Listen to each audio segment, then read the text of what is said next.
علی بھی اگلا سوال ہے، کیا فیشن کے طور پر اچھے گیٹ اپ کی خاطر انسان مہنگے مہنگے لباس اور جوتیاں استعمال کر سکتا ہے؟ کیا ایسا کرنا غرور اور تکبر کی کیٹیگری میں تو نہیں آتا؟ پلیز اسے کلیریفائی کر دیں۔ فیشن کے طور پہ ہماری ینگ جنریشن وہ اعمال بھی کرنے کو تیار ہو جاتی ہے جو قرآن و سنت کی ترغیبات کے باوجود کرنے کے لیے تیار نہیں ہوتی۔ یہ چھوٹی چھوٹی داڑھی کا فیشن آیا تو آپ دیکھ لیں، سب نے رکھنی شروع کر دی۔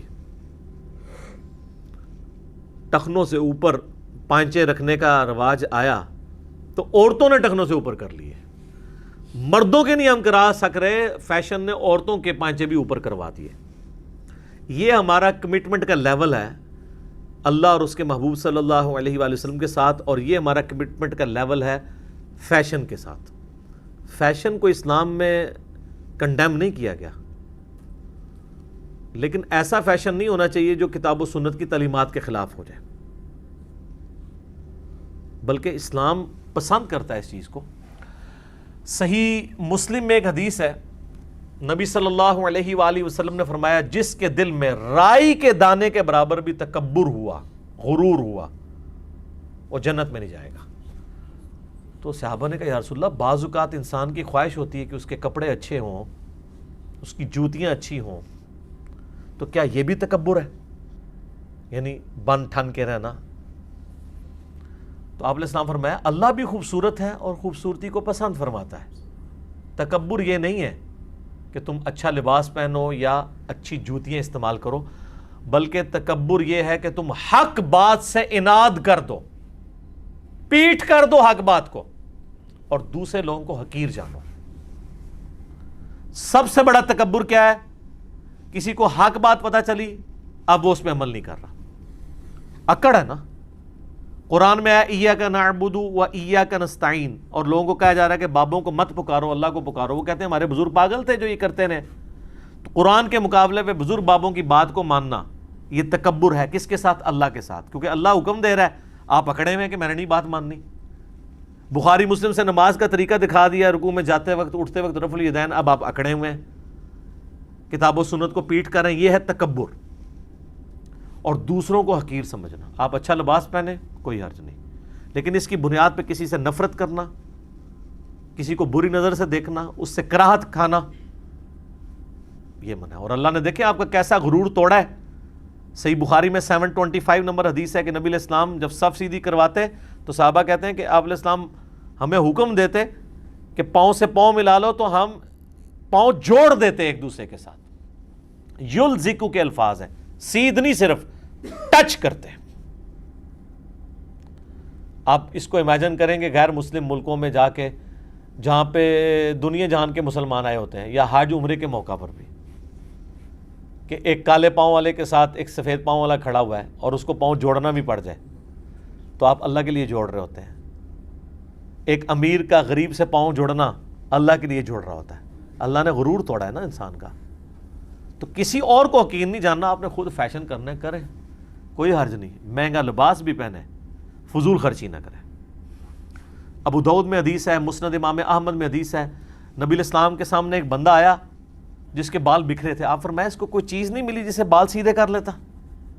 اسی حدیث میں آتا ہے ایک اور شخص آیا جس کے کپڑے میلے تھے۔ آپ نے فرمایا اسے کوئی چیز ایسی نہیں ملی کہ اپنے کپڑے دھو لیتا۔ گندا مندہ نہیں رہنا۔ صحیح مسلم میں حدیث ہے صفائی نصف ایمان ہے، 534 نمبر حدیث ہے یہ صحیح مسلم میں، صاف ستھرے رہنا۔ مسند احمد میں ایک حدیث ہے کہ یہ آپ کو ساری حدیثیں مشکات میں نا کتاب اللباس چیپٹر میں مل جائیں گی کمبائنڈ فارم میں۔ ایک شخص آیا جس کے کپڑے بڑے پھٹے پرانے تھے۔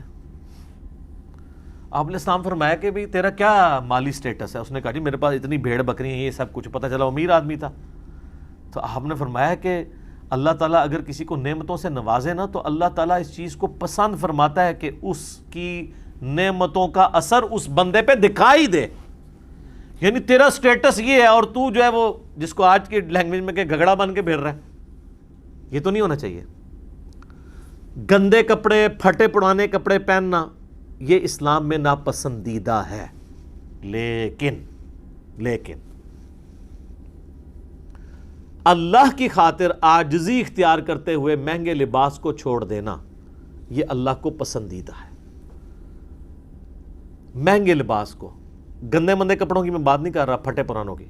جامعہ ترمذی میں حدیث ہے، جس نے عاجزی کی وجہ سے مہنگا لباس پہننا ترک کر دیا اور سادگی پہ آ گیا، قیامت والے دن اللہ تعالیٰ پوری دنیا کے سامنے اسے جنتی حلہ پہنائے گا، جنت کا جوڑا، کہ یہ وہ میرا بندہ ہے. پبلکلی اللہ کہے گا اس نے دنیا میں میرے لیے عاجزی اختیار کی تھی، مہنگا لباس ترک کیا تھا، یعنی ترک کر کے اس مال کو پازیٹیو کاموں میں لگایا تھا. یعنی برانڈ کانشسنس نہیں ہو گیا تھا وہ کہ میرا جناب 40 لاکھ کا پرس ہونا چاہیے تو 2 لاکھ کی میرے بوٹ ہونے چاہیے تو میں فلاں چیز پہنوں. پیسے کو ان کاموں میں لگایا، خدمت خلق کے کاموں میں لگایا، کہیں پہ فائدہ ہو اس کا. اور سنن ابی داؤد میں حدیث ہے، جس نے دنیا میں شہرت کا لباس پہنا، قیامت والے دن اللہ تعالیٰ اسے ذلت کا لباس پہنائے گا. یہ آپ آج کل ذرا نعت خواہوں کے ذرا لباس دیکھیں، علماء کی ذرا ڈریسنگ دیکھیں، یعنی وہ اتنے کلرز ہوتے ہیں اس کے اندر، بعض کا لگتا ہے کہ شاید یہ غلطی سے بیوی کا جوڑا پہن کے آ گیا. اتنے اب تو پگڑیوں میں بھی پتہ نہیں کتنے کتنے گوٹے اور رنگ آنا شروع ہو گئے. آپ مہنگا لباس پہنے نہیں، کچھ چاجدہ پاؤ نا. بخاری مسلم میں حدیث ہے، ان عورتوں پہ لعنت جو مردوں کی مشابہت کریں، ان مردوں پہ لعنت جو عورتوں کی مشابہت کریں. اس طرح کا لباس نہ ہو کہ جو مرد و عورت میں آپ فرق ہی نہ کر سکیں. باقی یہ جو بعض بندے بڑے سٹرکٹ ہو جاتے ہیں، جی ٹائی غیر مسلموں کا لباس ہے اور وہ حدیث پہ فٹ کرتے ہیں ابو داؤد کی، من تشبہ بقوم فہو منہ، جو جس قوم سے مشابہت کرے وہ اس میں سے ہے. وہ بالکل آؤٹ آف کانٹیکسٹ ہے. وہ مذہبی اقدار کے اعتبار سے، عبادات کے حوالے سے مشابہت ہے، ڈریسنگ کی نہیں ہے. اور اگر ڈریسنگ میں ہے تو پھر میں پھکی اگلی دیتا ہوں کہ سمارٹ فون تو مولوی استعمال کرتا ہے، اسے یہود و نصارہ کی پروڈکٹ نہیں سمجھتا، پینٹ کو وہ یہود و نصارہ کی پروڈکٹ سمجھ رہا ہے. فریج اس کے گھر میں بھی ہے، گاڑی اس نے بھی مہنگی والی رکھی ہوئی ہے. نہیں، مذہبی ایکٹیویٹیز میں مشابہت نہیں کر سکتے. یعنی ہم کڑا نہیں پہن سکتے سکھوں والا، سندور نہیں ماتھے پہ لگا سکتے ہندوؤں والا، گلے میں سلیب نہیں لٹکا سکتے کرسچنز والی. یہ ساری جو مذہبی علامات ہیں نا، یہ اگر کسی قوم کی کوئی اڈاپٹ کرتا ہے، قیامت والے دن اس قوم میں سے اٹھایا جائے گا. باقی اس وقت آپ ٹائی جو ہے وہ ہندو بھی پہنتا ہے، مسلمان بھی پہنتا ہے، سکھ بھی پہنتا ہے، عیسائی بھی پہنتا ہے. یہ مذہبی نشان نہیں ہے. اگر یہ مذہبی نشان ہوتی تو ویٹیکن سٹی کے پوپ نے بھی ٹائی لگائی ہوئی ہوتی. نہیں مذہبی نشان. تحمد اس وقت پریکٹیکلی ہندو فخریہ پہنتے ہیں، لیکن بخاری مسلم میں حدیث ہے نبی علیہ السلام نے بھی تحمد پہنی ہے. تو اب یہ کسی قوم کی مشابہت نہیں ہوگی، یہ ہمارا ایک لباس ہے، آپ پہن سکتے ہیں. ہاں، جس لباس میں کسی کی مذہبی مشابہت آ جائے اس کے اوپر آپ یہ چیز فٹ کریں گے. نبی علیہ السلام نے مہنگے جوڑے بھی پہنے ہیں. ظاہر آپ نے تو امت کے لیے ماڈل، لیکن آپ نے اوورآل آپ کی زندگی فخر کی تھی. کبھی کبھار آپ نے مہنگا جوڑا بھی جواز کی حد تک پہنا ہے. اور وہ جو آپ کو پتہ ہے پرشین امپائر کے کسرا کی طرف سے آپ علیہ السلام کو ایک جبہ تحفے میں ملا. مسلم شریف میں حدیث ہے، اسما بنت ابی بکر حضرت عائشہ کی بڑی بہن نے ایک کرتا نکالا کالے رنگ کا جبہ، جس کے اوپر گوٹ بھی لگی ہوئی تھی ریشم کی. صحیح مسلم میں آتا ہے کہ 4 انگلی تک ریشم الاؤ ہے، یعنی 4 انگلی کی چوڑائی تک آپ یہاں پہ ریشم کی کڑھائی یہاں پہ کروا سکتے ہیں. تو اس کے دامن میں کڑھائی ریشم کی ہوئی تھی اور کالے رنگ کا کسروانی طیالسی جبہ تھا. وہ کسروانی طیالسی جبہ ہوتا ہی کالے رنگ کا تھا، پرشین امپائر کا جبہ. جس طرح سندھی اجرک کے ساتھ ریڈ کلر بولنے کی ضرورت نہیں ہے، وہ انڈرسٹوڈ ہے کہ وہ ریڈ ہوتی ہے. تو اسما بنت ابی بکر نے کہا کہ یہ رسول اللہ کا کرتا ہے جو حضرت عائشہ کے پاس پوری زندگی رہا، اس کے بعد ان کی وفات کے وقت میں نے ان سے لے لیا. نبی علیہ السلام اسے پہنا کرتے تھے اور ہم اس کا دھون مریضوں کو شفا کے لیے پلاتے ہیں. یعنی نبی علیہ السلام کے کرتا مبارک کا دھون شفا کے لیے. تو اس میں پتہ چلا کہ نبی علیہ السلام نے یہ مہنگا لباس بھی استعمال کیا. آپ نے پوری زندگی تحمد استعمال کی ہے، کبھی آپ نے شلوار پجامہ استعمال نہیں کیا، لیکن اسے پسند فرمایا ہے. سنن ابن ماجہ میں حدیث ہے نبی علیہ السلام نے باقاعدہ پجامے کو پسند فرمایا، اسے خریدا بھی. البتہ صحابہ کرام پجامہ پہنا کرتے تھے کیونکہ پجامہ جو ہے وہ تحمد سے بہتر لباس ہے، اس لیے نبی علیہ السلام نے اسے پسند فرمایا. کیونکہ اگر کوئی شخص تہمت میں ہے اور وہ گرتا ہے اس کی بے پردگی ہونے کے زیادہ چانسز ہیں ایز کمپیئر ٹو پینٹ کے اور پجامے کے، اس میں پردہ زیادہ ہے. تو ہمارا یہاں میں سمجھتا ہوں یہ جو ہمارا جو شلوار قمیض والا لباس ہے یہ تو ون آف دا بیسٹ لباس ہے پردے کے اعتبار سے. کرتا شلوار، عربی ویسے وہ توپ استعمال کرتے ہیں لیکن وہ نیچے انہوں نے بھی پجامہ پہنا ہوتا ہے. ہاں، یہ نہیں کہ صرف توپ ہی پہنی ہوئی ہوتی ہے انہوں نے، کسی نے شارٹ پہنا ہوتا ہے، کسی نے فل پہنا ہوتا ہے، لیکن نیچے پجامہ انہوں نے پہنا ہوتا ہے پردے کے لیے. تو لیکن ظاہر ہے کہ وہ اتنا کمفرٹیبل اس اعتبار سے نہیں کہ اس میں آپ بھاگ نہیں سکتے. اسی لیے آپ دیکھتے ہیں کہ جب وہ بھاگنا پڑتا ہے نا ان کو تو وہ اٹھانی پڑتی ہے. اسی کی کمپنسیشن یہ ہماری چاکوں نے کی ہے. ہمارے کرتے میں یہ چاک اسی لیے ہیں کہ اگر کہیں بہانا پڑ جائے، کسی مسجد میں کوئی مسئلہ بن جائے آپ کے ساتھ، تو جبے والا تو نہیں بھاگ سکتا، کرتا اور قمیض پہننے والا بھاگ سکتا ہے. اس میں بھاگنا ذرا آسان ہو جاتا ہے. تو فیشن اسلام میں کوئی ناپسندیدہ نہیں ہے. تکبر نہ ہو. تکبر کے حوالے سے آپ یاد رکھیے گا، صحیح بخاری میں حدیث ہے، نبی علیہ السلام نے فرمایا کہ اللہ تعالیٰ فرماتا ہے، حدیث قدسی ہے کہ تکبر میری چادر ہے، جو میری چادر کو کھینچے گا میں ضرور اسے جہنم میں داخل کروں گا. آپ پتہ ہے المتکبر کس کا نام ہے؟ اللہ کا. سورۃ الحشر میں المتکبر، تکبر صرف ایک ہستی کو شایع ہے اور وہ اللہ ہے. مخلوق میں کسی پیغمبر کسی فرشتے کو بھی شایع نہیں ہے. اس لیے سب کے سب عاجزی شو کرتے رہے. تو تکبر میری چادر ہے جو کھینچے گا. اس کا مفہوم آپ کو تب سمجھ آئے گا جب آپ اس زمانے میں جائیں. اگلے زمانوں میں عرب کی ٹریڈیشن کے اندر آج بھی اگر گاؤں ایریا میں جائیں تو لوگوں کو پٹکا رکھنے کی عادت ہے. ایسے نا ایک چادر رکھی ہوتی ہے ایسے، یہ میاں والی سائڈ پہ بھی چلے جائیں لوگ پٹکا رکھتے ہیں. عرب میں لوگ لال رومال رکھتے ہیں. تو اب مجھے بتائیں ایک عزت والا آدمی جتنے اتنے فالوور ہو اس کا لال رومال یوں پکڑ کے کوئی پبلکلی کھینچ لے تو اس کو کتنا برا لگے گا. اس کا بھی دل کرے گا کہ آپ کو آگ میں جلا دے. ٹھیک ہے. یا کسی نے یہاں پہ پٹکے والی خوبصورت سی وہ استری کر کے چادر لٹکائی ہوئی ہے اور بڑی مجلس میں وہ بڑا کرو فر کے ساتھ چل رہا ہے. یہ مولانا فضل الرحمان صاحب نے بھی آپ نے دیکھا پٹکا بڑا خوبصورت سا رکھا ہوتا ہے. وہ تسی خرید بھی نہیں سکتے. کتنے دا سی جی؟ وہ 30,000 سے زیادہ کی اس کی پرائس ہے. وہ جو وہ آپ کو اورنج سا نظر آتا ہے وہ تو آپ سوچ بھی نہیں سکتے. تو یہاں پہ بھی رکھا ہوتا ہے. اب آپ بڑی مجلس میں ان کی یوں پکڑ کے کھینچ لیں خدا نہ خواستہ تو ان کے مریدین آپ کو درجہ شہادت پہ فائز نہیں کریں گے. تو اس کی مثال دی گئی کہ اللہ تعالیٰ فرماتا ہے کہ تکبر میری چادر ہے، جو ایک کھینچے گا نا اسے میں آگ میں داخل کروں گا.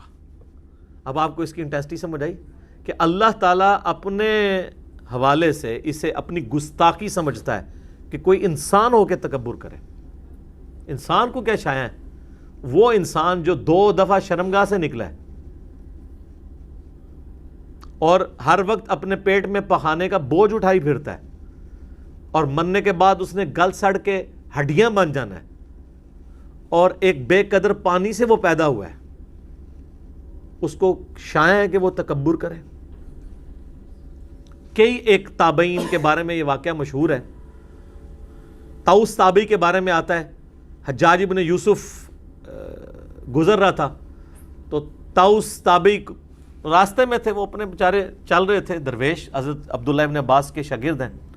تو کسی نے پیچھے سے آواز دی کہ حجاج کی سواری آ رہی ہے، سائڈ پہ ہو جاؤ. یہ اس زمانے میں بھی حکمرانوں کو ایک نشہ ہوتا تھا نا، جس طرح آج کل آپ کی روڈز بلاک کر دیتے ہیں. اور وہ حکمران آپ کی روڈز بلاک کر رہے ہیں جو پچھلے حکمرانوں کو تانا دیا کرتے تھے روڈ بلاک کرنے کے اوپر. وہ پورا شہر بلاک کر دیتے ہیں اپنے لیے. تو حضرت طاؤس پہلے ہی کنارے پہ تھے. انہوں نے کہا اب کیا میں راستہ چھوڑ دوں؟ راستے سے تو آپ کسی کو نہیں ہٹا سکتے. تو حجاج بن یوسف جب پاس آیا نا تو کہنے لگا تم مجھے جانتے نہیں ہو؟ ہائے ہائے ہائے ہائے. طاؤس تابعی نے کہا میں تمہیں خوب جانتا ہوں. ابتدا میں تم ایک بے قدر منی کے قطرے تھے، پھر تم اپنے باپ کی شرمگاہ سے نکلے اور اپنی ماں کی شرمگاہ سے اس کے رحم میں داخل ہوئے اور پھر ماں کی شرمگاہ سے اللہ نے تمہیں بچہ بنا کے باہر نکالا اور اس وقت بھی تم اپنے پخانے کا بوجھ اپنے پیٹ میں اٹھائے ہوئے ہو بدبودار. اور مرنے کے بعد گل سڑ کے ہڈیاں بن جاؤ گے. میں تمہیں بڑی اچھی طرح جانتا ہوں تم کیا ہو. ہائے ہائے ہائے ہائے. یہ صرف حجاج کے لیے نہیں ہے, ہر انسان کے لیے. تو اس کی زبان ہی بند ہوئی, وہ جواب ہی کوئی نہیں دے سکا. اس میں سے کس بات کا وہ انکار کرتا؟ کون دنیا کا بندہ ان باتوں کا انکار کر سکتا ہے؟ تو تکبر انسان کرے یہ اللہ تعالیٰ کو سخت ناپسند ہے. آپ اچھا لباس پہنیں, ضرور پہنیں, کسی کو حقیر نہ جانیں. آپ قرآن حکیم میں جگہ جگہ دیکھیں, خصوصاً سورہ الزمر کا آخری رکوع پڑھیں جس میں اہل جہنم اور اہل جنت کا اللہ نے ذکر کیا ہے. تو اللہ تعالیٰ نے فرمایا کہ اہل جہنم کے بارے میں کہ کتنا برا ٹھکانہ ہے متکبرین کا. اللہ نے اہل جہنم کو قرآن میں درجنوں جگہ پہ کہا ہے یہ متکبر ہے. کیوں؟ انہوں نے پیغمبر کی دعوت سے اناد کیا ہوتا ہے, اور پیغمبر کی دعوت سے روگردانی کرنے والا متکبر ہے. جو میں نے مسلم کی حدیث پڑھی پہلے کہ تکبر یہ نہیں کہ اچھا لباس پہنو یا اچھے دکھو, بلکہ حق بات سے اناد کرنا اور لوگوں کو حقیر جاننا, یہ تکبر ہے. اللہ تعالیٰ ہمیں تکبر سے محفوظ فرمائے. آمین ثم آمین. ٹھیک ہو.